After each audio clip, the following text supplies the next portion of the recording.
Well, that's kind of hard because this is my life. But of course, listen, my name's Anthony Cataldo. I do have all IT solutions. We're an MSP, but me personally, I got a great family. Got two young boys. I got a wife and range of hobbies that I don't have time to actually dedicate time to, as I'm sure a lot of people can attest to. But yeah. 18th of March 2007 we started, so we're getting up there now. Yeah, I started the business all the way back then. I'd worked in the industry for a couple of years, Yeah. doing sort of IT support and sort of what was the MSP back then. But I sort of started it by chance. I mean, maybe I would have ended up here anyway, but I started university. I left that job that I was working for, and just through Yeah. natural sort of the way things work, people call you, and yeah, it just kind of rolled on. So it kind of started throughout uni, and then I just naturally progressed as I was doing my bachelor's of IT. So we're 9 strong. You know, as you obtain more partners, and you need more people. You need to service those partners, so you just sort of naturally grow. And I suppose I want to grow the business bigger and do some really cool things with it. Who knows where things will go? It's a very dynamic industry and a very dynamic part of the IT market, for which who knows what you'll be doing in 6 months' time, or 12 months' time. It may really pivot. I find there are people that want to work in MSPs, and there are people that sort of want to work in big business. And it's not to say that we think we're better, but it's a very different. They're very different industries. You typically are siloed in those larger organizations, and you get to deal with some pretty cool stuff. But working here, you kind of got to sell it. You got to sell it to your candidate. Why this is a great place, so looking for people with that energy, with that drive, and building that up. Because once you have that sort of foundation, building everything else on top of that comes really quite naturally and quite easily.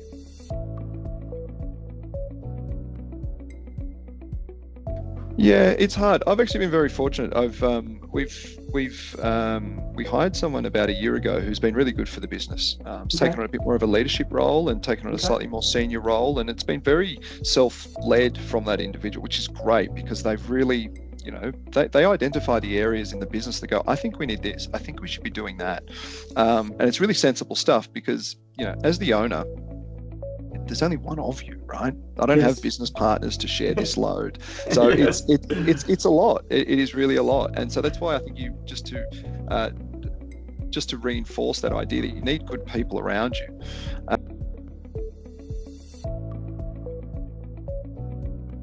Listen, I think as a small business and we're winging it, right? Like a lot of other small businesses, we're winging it. We see what works and we see what doesn't work, and we always keep fine tuning the hiring process. Almost every process, you're always just fine tuning it.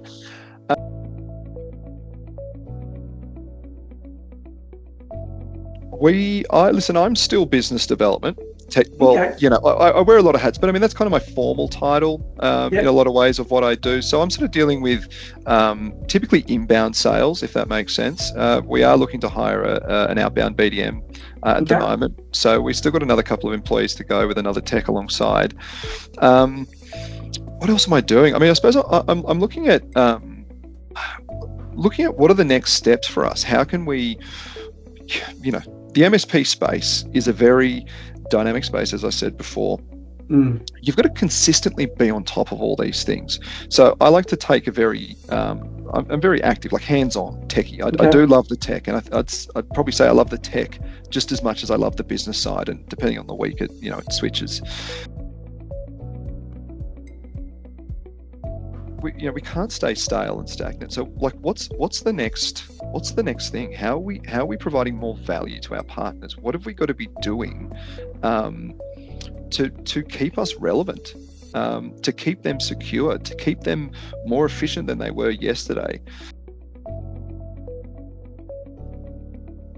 Well, it really is a partnership what we're doing. This is not a sort of a, we sell an item and see you later, and you may or may not come back one day. I mean, this is a constant relationship. We meet with you regularly. We know what's happening in your organization. You're giving us information on what's changing in your business on a regular basis. If anything's changing, we want to know about it. If your organization structure is changing, if you're moving offices, we need to know. If you're, anything, like, we really need to understand your business and know about it. And so it really is a partnership. And, we sort of really started to change that internally, culturally. Once upon a time, we sort of called them clients, and every now and again we sort of do.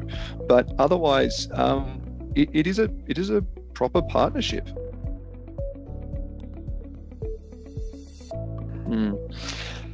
Well, obviously you've got price adjustments from your vendors passing down. I mean, and that's pretty standard. I mean, it comes down if you're paying an extra 5%, you're passing on an extra 5%. It is what it is.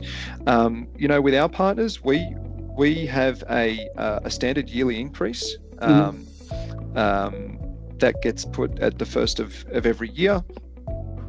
We've chosen a nominal percentage, and listen, most of the time it's probably going to be under CPI or even inflation, but it's something. We've never lost a partner from a price increase. And it actually has a real detrimental effect on the team. And for me, when something detrimental affects the team, then it affects the business. And as soon as that's at risk, not even just the business. As soon as the team's at risk, really, that's just going to have a flow-on effect to the business.